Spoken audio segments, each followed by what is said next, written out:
Musi ప్రక్షాళనపై focus పెట్టింది సర్కార్. మూసీ నది ప్రాంతంలో పర్యటించి పరిస్థితిని సమీక్షించారు మంత్రి కేటీఆర్. మూసీ సుందరీకరణ, తూర్పు, పశ్చిమ కారిడార్లపై అధికారులతో డిస్కస్ చేశారు.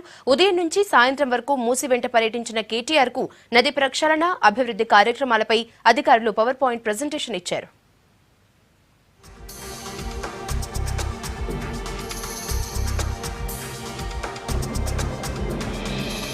మూసీ నదికి పూర్వ వైభవం తీసుకురావటమే తమ ప్రభుత్వ లక్ష్యమన్నారు మంత్రి కేటీఆర్. అందుకోసం పక్కా ప్రణాళికతో ముందుకెళ్తున్నామన్నారు. ఉప్పల్ నుంచి బాపుఘాట్ వరకు ఉన్న మూసీ నది పరివాహక ప్రాంతాన్ని mayor, deputy mayor, GHMC, HMDA కమిషనర్లతో కలిసి పర్యటించారు మంత్రి. మూసీలో ప్రస్తుతం 93% కలుషిత నీరు ప్రవహిస్తోందన్నారు. మూసీ నది ప్రక్షాళన, సుందరీకరణ కోసం 3000 కోట్లు అవసరమని అంచనా వేశామన్నారు. నాబార్డు సాయంతో గ్రీన్ క్లైమేట్ ఫండ్ నిధులు సేకరించాలని నిర్ణయించామన్నారు.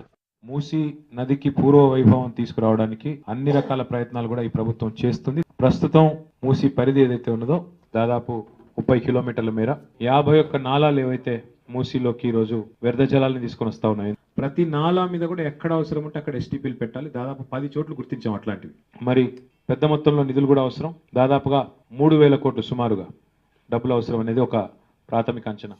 మూసీకి రెండు వైపులా ఎక్స్ప్రెస్ వేలు నిర్మించాలన్నది సీఎం ఆలోచనగా ఉందన్నారు కేటీఆర్. మున్ముందు కొన్ని చోట్ల సుందరీకరణ పనులు చేపడతామన్నారు. మొదట మోడల్ గా 1-2 కిలోమీటర్లు మూసీపై east west corridor, expressway పూర్తి చేస్తామన్నారు.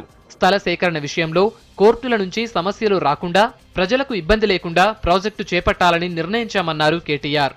ఔటర్ రింగ్ రోడ్ ఈస్ట్ నుంచి వెస్ట్ వరకు మూసీ వెంబడి ఒక ఎక్స్ప్రెస్ వే కట్టాలన్న ఆలోచన ఏదైతే ఉందో దానికి సంబంధించి కూడా కొంత ప్రాథమికంగా ఈరోజు సమాచారాన్ని అధ్యయనం చేయడం జరిగింది. 15వ తారీఖు నాడు భారతదేశంలోని ప్రముఖ నిర్మాణ రంగ సంస్థలతో ఒక సమావేశాన్ని హైదరాబాద్ లో ఏర్పాటు చేయబోతా ఉన్నాం. అందులో ఏ అవకాశాలు తెలంగాణలో ఉన్నాయి, municipal administration and urban development, IT మరియు ఇండస్ట్రీ, ఈ 3 విభాగాలు కూడా కలిసి సంయుక్తంగా అందరి ముందు కూడా ఈ నిర్మాణ రంగ సంస్థల ముందు వారితో చర్చిస్తాము.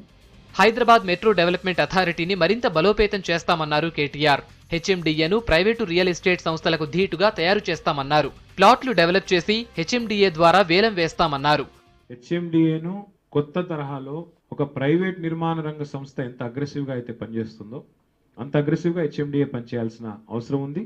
ఆ దిశగా మా ఆలోచనలు కొనసాగుతాయి. ఎందుకంటే HMDA is all about creation of value, HMDA is all about creation of newer townships. కాబట్టి ఆ దిశగా ఏం చేయాలి అనే దాని మీద మాకు స్పష్టత ఉంది.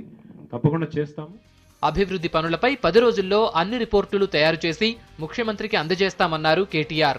సీఎం సూచనల ప్రకారం ముందుకెళతామన్నారు.